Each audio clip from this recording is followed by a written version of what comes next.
சொல்ல நான் கம்பனுமல்ல. உன் காது கடித்தேன் நான் கனவினில் மெல்ல. இன்று கட்டி அணைத்தேன் இது கற்பனை அல்ல. அடிமனம் தவிக்கும் அடிக்கடி துடிக்கும் ஆசையை திறகிவிடு.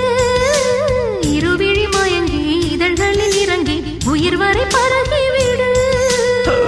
முத்தம் வழங்காது ரத்தம் அடங்காது. அழகு